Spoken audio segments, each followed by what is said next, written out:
Et les gens me revoient de retour.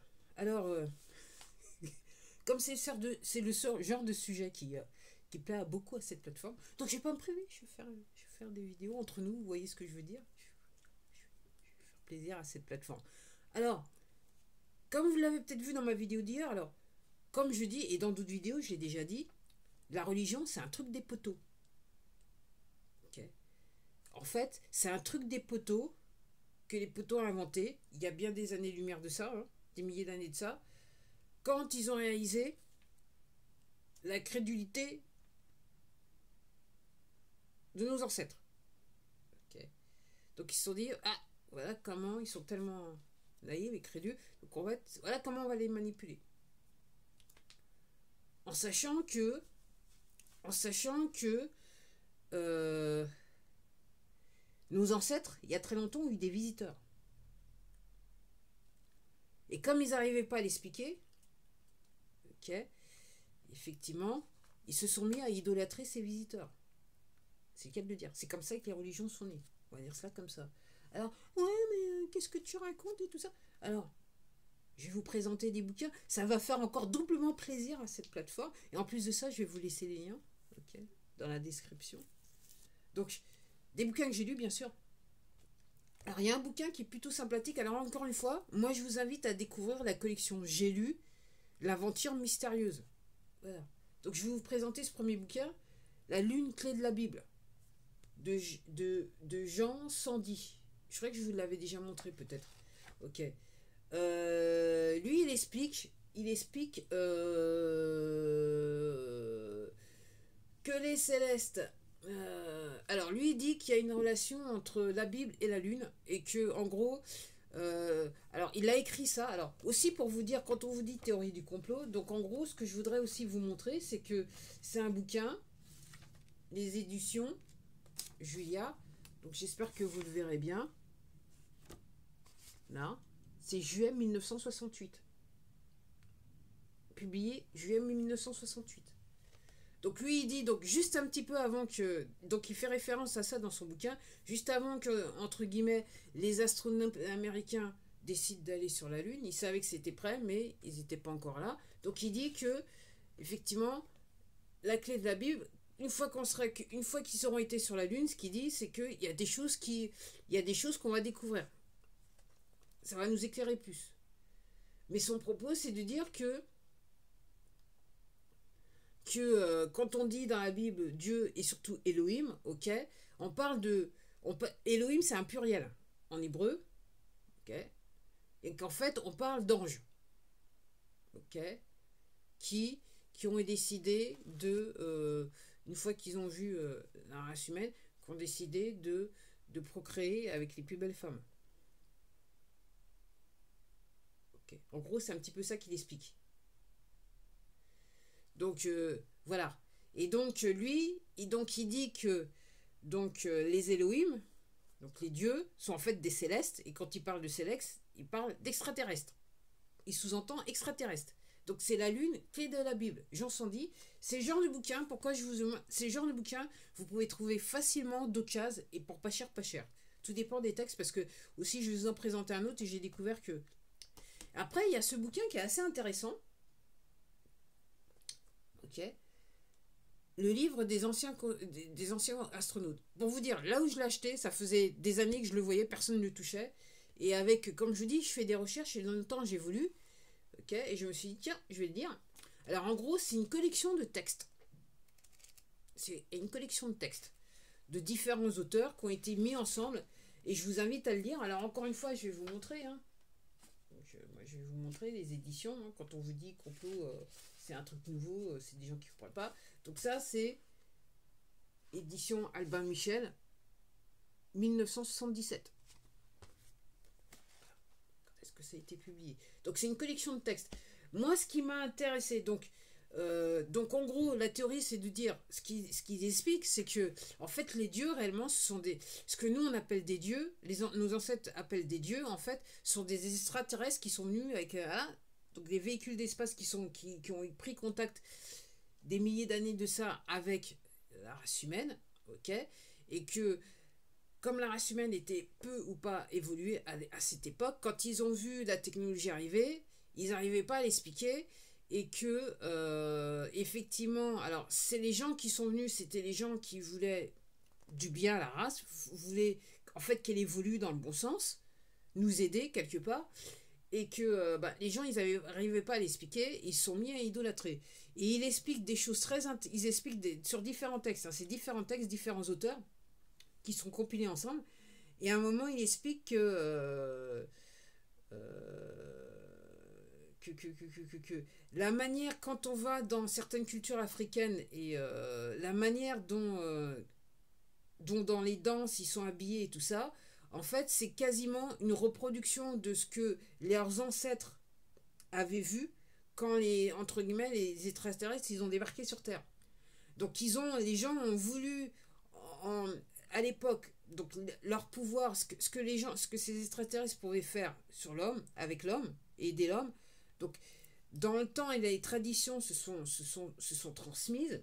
Et quand on parle de parure, en fait, c'est juste une reproduction de ce qu'ils avaient vu sur les êtres qui sont venus visiter la race humaine, et que ça a été reproduit à leur façon. D'où l'histoire des masques.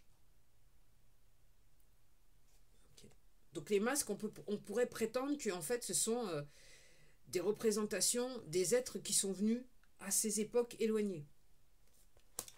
Alors aussi un truc qui est très intéressant dans la Bible. Donc il y a un auteur qui parle, je ne me rappelle plus lequel, qui dit que c'est un...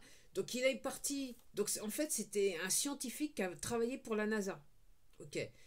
Donc il a eu une conversation avec quelqu'un, et donc il s'est penché sur le livre d'Ézéchiel. Donc il a lu le livre d'Ézéchiel, et donc ce qui dit, c'est que en fait Ézéchiel, dans son livre, ce qui présente en fait, c'est une interaction qu'il a eue avec des extraterrestres.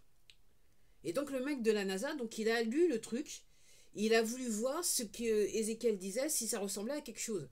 Et en fait, en lisant le texte d'Ézéchiel, donc dans la Bible, hein, donc en fait il a essayé de reproduire ce que le mec il décrivait, et en fait il explique que oui, en fait ce qu'il décrivait, c'est une soucoupe volante avec 4 piliers, ok, et des roues rotatives. Et le truc intéressant qu'il met dans le bouquin, c'est que un de ses commentaires par rapport à ce qu'il dit, c'est que ces roues rotatives, en fait, on pourrait l'utiliser sur les fauteuils roulants. En fait, regardez ce que sont les fauteuils roulants. Les 2 roues avant des fauteuils roulants. En fait, c'est le genre de roue qu'il avait, qui était utilisé sur le véhicule de l'espace. Donc il dit, donc cet auteur, il dit que en fait, Ézéchiel, donc en fait, il a une expérience extraterrestre qu'il a raconté, qu'il a conté son expérience, qu'il a écrit son expérience, et que effectivement pour les gens de l'époque c'était difficile à croire, mais en fait quand on revient. Et il dit aussi, donc c'est certaines sculptures, donc il dit tout ça, donc des vieilles sculptures qu'on retrouve un petit peu partout dans le monde, en fait, c'est en fait des représentations d'extraterrestres, c'est le propos. Et il explique qu'il y a eu aussi un moment, alors c'est un autre, dans un bouquin, c'est un des auteurs qui explique que en regardant, toujours en grand, on est sur quelqu'un qui connaît l'aéronautique et tout ça, donc qui a vu ça, et il s'est dit, quand ça a été trouvé, les gens n'ont pas pensé beaucoup, mais lui il s'est dit, dans les proportions et tout ça, ça ressemble à la représentation d'un objet volant. Donc voilà les gens, le livre des anciens astronautes. Donc en gros, lui aussi, dans ce bouquin, donc qu'ils sont en train de dire, donc déjà, il y a des découvertes archéologiques qui sont faites qui ont été faites à travers le monde entier, que les pyramides elles existent dans le monde entier, entre guillemets, et surtout que quand on regarde quand on regarde les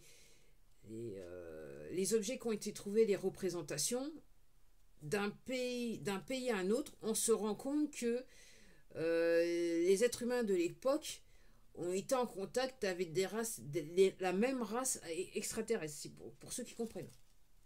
Donc, si ça, voilà, donc voilà le truc du fauteuil roulant. Donc voilà ce que Ézéchiel a décrit, et voilà ce que l'ingénieur a reproduit. Voilà. Donc voilà, donc ça c'est voilà, le livre des anciens extraterrestres. Je vais vous mettre le lien, hein, l'aventure mystérieuse. Donc je vous dis ça coûte, si vous y prenez bien, vous allez, ou même dans comme des boîtes à bouquins, regardez bien les boîtes à bouquins, peut-être que vous allez trouver des trucs assez intéressants. Ok.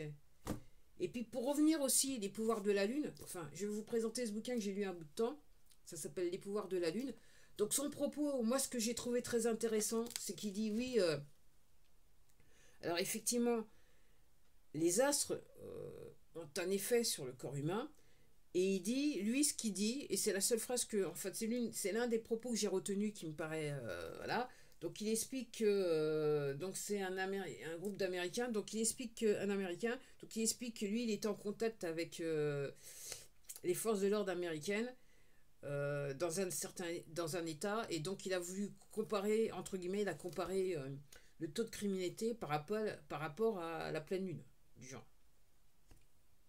Donc il a les faits, il cite les faits, et lui il dit que l'effet de la lune sur le corps humain, ça s'explique que effectivement nous on est à 90% de la flotte. Et donc en fait on a un espèce de, au moment où la lune se présente, on a un raz-de-marée qui fait que en fonction de qui on est, évidemment on va réagir d'une manière particulière d'un autre, et certains effectivement commettront des meurtres ce jour-là. Il explique ça dans son livre très bien, très bien. Et puis après, le dernier bouquin, ça fait déjà 11 minutes aussi. On va se faire plaisir, hein, surtout. Alors, je vais vous montrer aussi l'édition, l'année de l'édition, parce qu'apparemment, les complotistes, ils racontent n'importe quoi. Alors, lui, voilà. Alors, le titre original, c'était The Lunar Effect. Et ça date de... Alors, c'est pas tout neuf non plus, hein. Ça date de 1978. Ok. Alors, ça, c'est le dernier que j'ai lu. Et ça, c'est le plus... Les gîtes secrets du lion. Alors celui-là de George Hunt Williamson. Celui-là, il n'est pas piqué d'un ton. Ça fait des mois que là où j'allais, ça fait des mois que je le regardais. Et je me suis dit, bon, allez, on va se lancer, puisque j'avais commencé à lire celui-là, et puis celui-là, et j'avais celui-là. Donc celui-là, je me suis dit, tiens, je vais le prendre chez moi. Ok. Et il explique, alors moi, ce qui m'a fait tilter, c'est ce paragraphe, donc c'est le synopsis, hein, enfin, voilà. Donc je sais pas, mais comme ça sera inversé, vous ne pourrez pas le voir. Le docteur Williamson, célèbre spécialiste anglo-saxon de l'ésotérisme et du mysticisme, fut l'un des 4 témoins du fameux voyage de George Adamski en soucoupe volante. Et donc je me dis, Adamski, je veux savoir. Donc lui, c'est très intéressant. Je vous recommande de le lire. Alors c'est un bouquin, attendez, on va voir.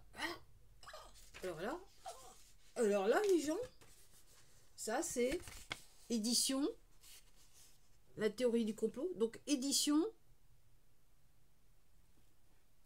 1958. 1958.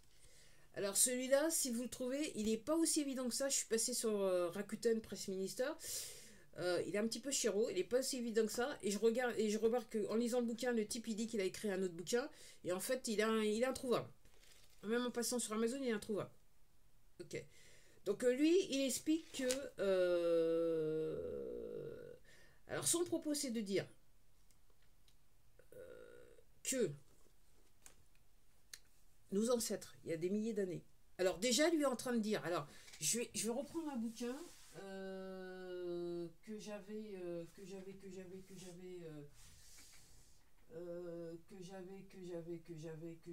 je sais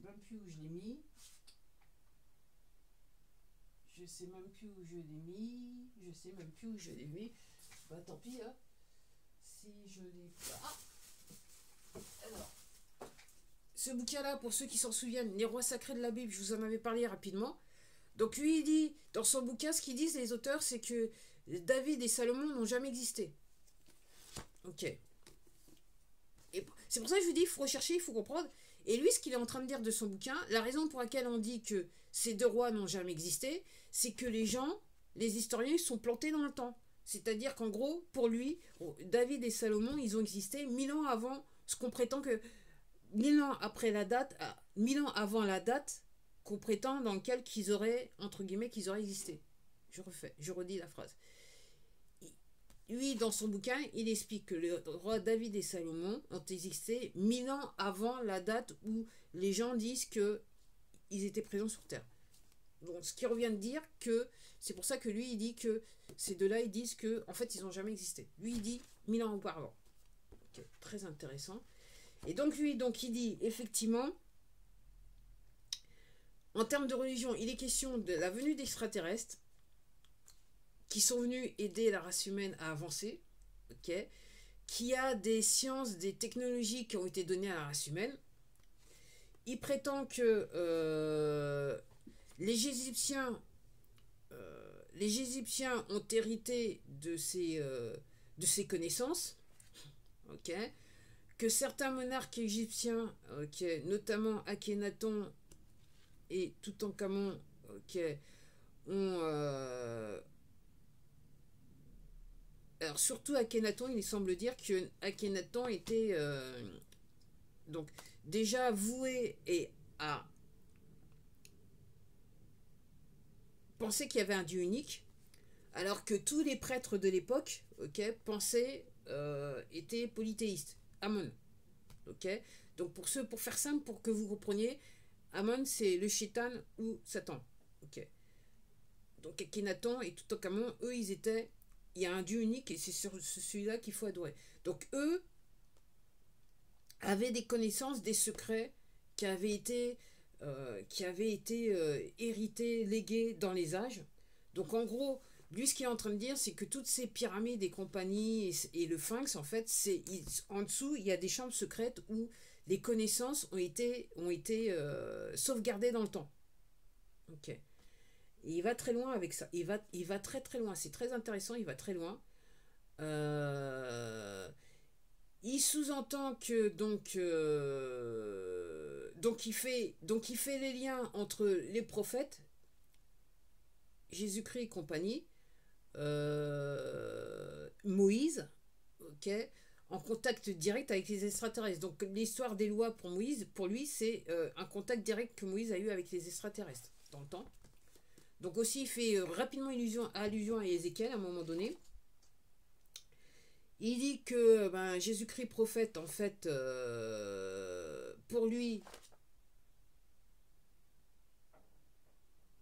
donc était une entité extraterrestre. On est venu le rechercher après, d'où l'histoire de la tombe. C'est ce qu'il prétend. C'est un truc. Et à un moment donné, donc il explique une situation, donc à la mort d'Akhenaton qui a été empoisonné tellement le monsieur, en fait, c'est quelque part un être de lumière qui voulait du bien à tout le monde, à son peuple et tout ça. Donc il explique qu'à un moment donné, donc le jour où le mec a été empoisonné, c'est son meilleur ami qui lui a donné le poison, mais la manière dont il relate le truc, avec un discours, on a l'impression de lire le témoignage un témoignage oculaire, quoi. On a l'impression que, à la limite, il était là. Alors, je me pose des questions. Et aussi, ce qu'il est en train de dire par rapport à Akhenaton, les apôtres de la Bible et tout ça. Donc lui, il parle de réincarnation. Donc des êtres qui étaient tournés vers la lumière et non pas sur le côté obscur de la force, qui dans le temps se sont réincarnés pour pouvoir faire un certain travail. Et donc lui, il va jusqu'à prétendre, il va jusqu'à dire que dans les temps présents, ces êtres sont probablement réincarnés. Alors, il y a certains moments, la réincarnation a voulu, par nécessité, parce que derrière tout ça, il y a un plan pour aider la race humaine à évoluer, donc à, entre guillemets, spirituellement s'élever, à changer de fréquence, de changer une fréquence, parce qu'avec les photons, on est sur de la fréquence basse, donc monter en fréquence pour être plus près de la source et entre guillemets, le créateur. Ok. Et donc lui, ce qu'il dit... Merde, où est-ce que je voulais en venir ? J'ai oublié ce que je voulais dire. Donc lui, ce qu'il dit par rapport à ça, c'est que oui, donc le plan, c'est ça, ce que je viens de vous dire. Et donc, les entités à travers les pharaons, à travers les apôtres, se sont réincarnées pour pouvoir mettre en place le plan jusqu'à ce jour. Et il dit qu'à un moment donné, donc ces entités il était nécessaire pour ces entités de se réincarner dans des hommes de pouvoir. Et il va même jusqu'à dire que Jean-Baptiste, donc Jean-Baptiste dans la Bible, donc c'était une entité. L'entité, à un moment, il lui est arrivé quelque chose à Jean-Baptiste, et apparemment, les autres apôtres ont dit on dirait que tu as changé, mais lui, ce qu'il est en train de prétendre dans son bouquin, c'est qu'en fait, la première entité de Jean-Baptiste est partie pour laisser place à une autre entité, donc une autre réincarnation. Et donc, ce qu'il est en train de dire, c'est que même jusqu'à ce jour, donc il y a différentes réincarnations qui ont lieu, alors quelquefois dans des. Je dirais, avec des êtres humains qui sont entre guillemets en situation de pouvoir, mais qui veulent le bien au plus grand nombre. Et puis d'autres fois, l'entité se réincarne, mais pas forcément, enfin, parmi le peuple, pour faire avancer dans un certain endroit particulier, pour faire avancer quelque part l'agenda, le plan, pour pouvoir permettre à la race humaine d'avancer. Voilà ce qu'il dit. Donc c'est un bouquin très très intéressant. Les gîtes secrets du lion. Et donc les gîtes secrets du lion, en fait ce qu'il appelle les gîtes secrets du lion, c'est des endroits partout dans le globe, y compris en Amérique du Sud, avec les Mayas, les Incas et patati et patata. Ok. Et donc lui aussi, il explique que l'histoire des Espagnols, Arméniens et Portugais qui allaient en Amérique du Sud, en fait, ils étaient là. En fait, ils sont allés pour aller chercher les secrets qui étaient cachés là-bas. Et c'est pour ça qu'ils ont tout pillé, qu'ils ont violé, ils ont volé et tout ça. Ok. En sachant que aussi les personnes qui habitaient à l'époque, et c'est le problème de la race humaine, dans notre bonté on est un petit peu naïve, okay, dans leur naïveté, quelque part ils ont au début participé à leur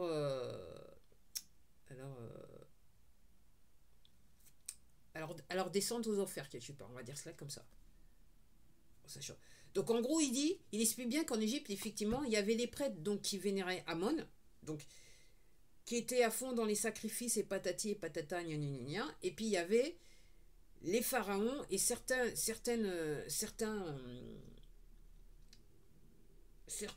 courtisans dans la cour du pharaon qui eux vénéraient Aton, le dieu unique.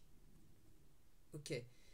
Et donc il dit effectivement pas besoin de quoi que ce soit, pas besoin d'intercéder, juste s'adresser à lui, essayer d'être plus proche de lui, entre guillemets, c'est ce qu'il est en train de dire. Donc voilà, j'essaye de résumer le bouquin. Encore une fois, généralement, alors celui-là, j'ai eu de la chance de l'avoir pour 3 fois rien, ok, mais il coûte un petit peu plus. Après, alors, vous pouvez trouver cette collection sur Rakuten sur cette collection 6 €. Après, au plus cher, en édition la plus chère, là, vous savez, les couvertures et machin, ça peut aller jusqu'à 40-60 €. Ok. Donc, moi, en termes de recherche, donc, je me dis, quand je vois ça, je me dis, effectivement, c'est un bouquin à lire. Il se passe un truc, il y a des choses qui sont dites dans ce bouquin. Au début, je me disais, quand j'ai fait les recherches, je me dis, purée, il y a des gens qui vendent leur bouquin cher. Mais en fait, maintenant, avec le temps, je gamberge, oui. Il y a des gens qui savent ce qui est écrit, qui connaissent le texte, qui savent, hein, et qui, en gros, comment on peut, je dirais, empêcher l'accès à la connaissance, effectivement, vous faites en sorte que ça coûte très cher, très très cher. Pour que les gens qui ont peu ou pas d'argent, ou les radins, se disent, ah non, mais non, c'est trop cher, je vais pas. Donc, en gros, dans l'ignorance, ok, ils n'auront pas accès à la connaissance. Okay. Et je crois peut-être que je devrais terminer là. Donc, les gens, c'est pour ça que je vous dis, vous ne pouvez pas vous permettre, ok, de faire fi de la religion. C'est ce qui nous a foutu dans le pétrin où on est là maintenant. Et l'idée, c'est de s'en sortir. Et la seule manière de s'en sortir, c'est effectivement de faire des recherches et de comprendre les tenants et les aboutissants de chaque religion. Et comme je vous dis, vous en viendrez très vite à comprendre que c'est un truc des poteaux. Non mais, c'est un truc des poteaux. Et si vous ne voulez pas comprendre et vous refusez de comprendre, tout simplement, vous êtes un ignoramus, un ignorant. Et dans les textes religieux, tous les textes religieux de la terre, ok, c'est le vrai péché. L'ignorance est le vrai péché qui conduit l'homme à sa perte. Si l'homme refuse l'ignorance, ok, et qui cherche à comprendre ce qui se passe, spirituellement, il va forcément s'élever. Ok. Et si vous élevez spirituellement, et c'est ça que les poteaux veulent pas, et c'est pour ça qu'il y a toute cette censure et qu'ils font tout, et qu'en gros, ils en seront au génocide et à la dépopulation, c'est que si vous vous élevez spirituellement, vous allez comprendre que le corps humain peut faire pas mal de choses. Okay. Et quand on parle de... Et en gros, tout ça, en Égypte, le concept de la... À l'Égypte de l'époque des pharaons, le concept de la physique quantique, parce qu'en gros, ce que je suis en train de vous parler, c'est de la physique quantique, les principes de base de la physique quantique. Les mecs, ils connaissaient. Ils connaissaient. Ils connaissaient. Et c'était dans tout. Dans tout. Les pyramides, la manière dont l'architecture est faite, dans tout. Dans tout, dans tout, dans tout. Dans tout. Puisqu'ils avaient les secrets qui étaient descendus. Donc, en gros, si vous élevez spirituellement, vous élevez votre fréquence et vous allez avoir des expériences de physique quantique et surtout métaphysique, ok, qui vont vous élever plus haut, proche de la source, près du créateur. Et c'est ce que les poteaux veulent pas que vous fassiez. Parce que si effectivement, en termes de fréquence, on s'élève, ok, chacun d'entre nous, on pourra faire des trucs bien. Et effectivement, fatalement, on refusera le système des poteaux, on refusera le mal.